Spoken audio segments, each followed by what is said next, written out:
Right, so today we're doing the AeroPress. We're going to be doing what we're calling the mood method. It's the inverted method, or mood recipe maybe is better. And then we're just going to follow our recipe, ratio of coffee to water, and a little bit of technique at the start.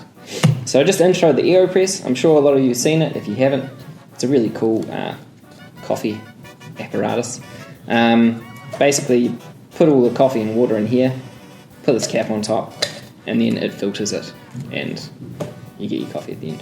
Made by the guy that made the Aerobi Frisbee. Fun fact. So what comes with the AeroPress? You get a funnel, which is really nice, but probably not going to use it today.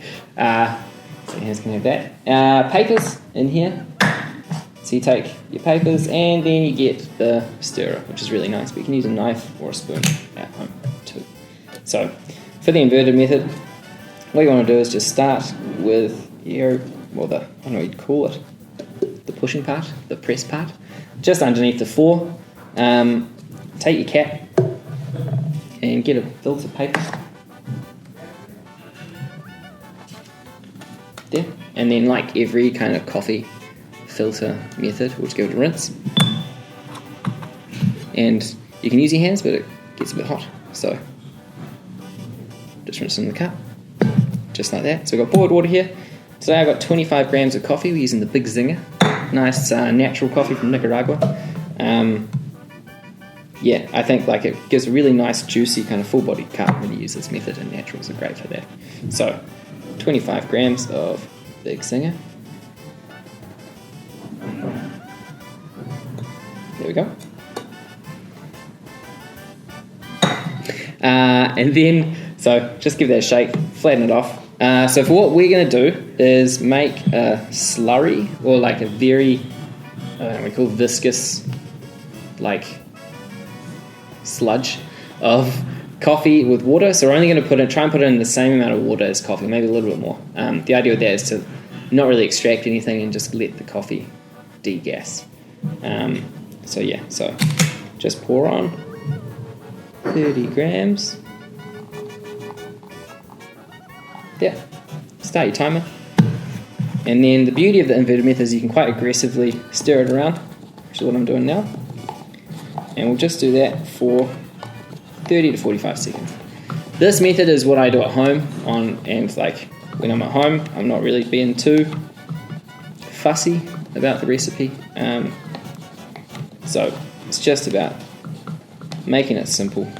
I usually just weigh the coffee and then fill it right up to the top, so you kind of get the ratio.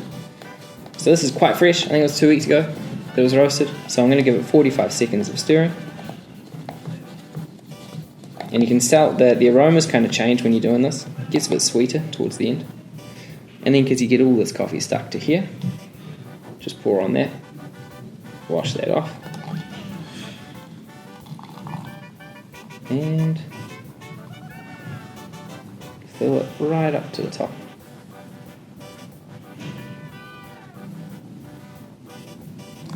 There we go. And give it one little stir at the end. Oh, just a little one. Filled it up a little bit too much. Alright.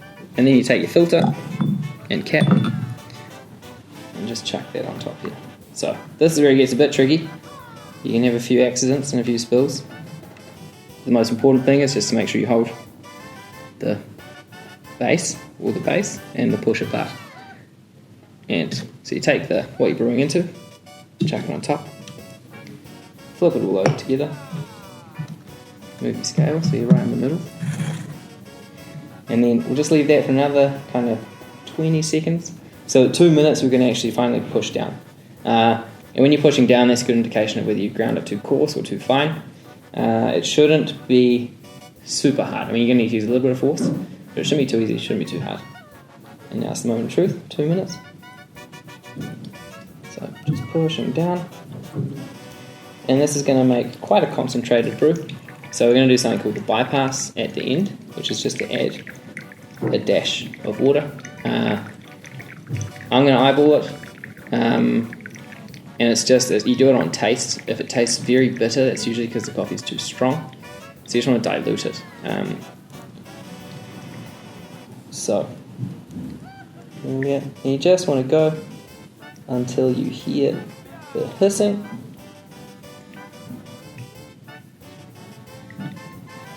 Dissipation. There we go. A little bit there. Yes.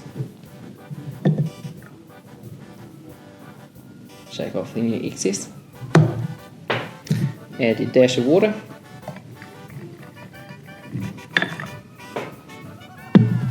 Give it a stir. I think when we do our final notes in the blog or whatever on YouTube, we'll write down the specifics, because it'll probably make it easier for you at home in terms of the numbers and stuff of how much water we add at the end and all that jazz. But yeah, so you give it a good stir, and this actually makes enough to make two smaller cups of coffee, so you can enjoy that with someone else.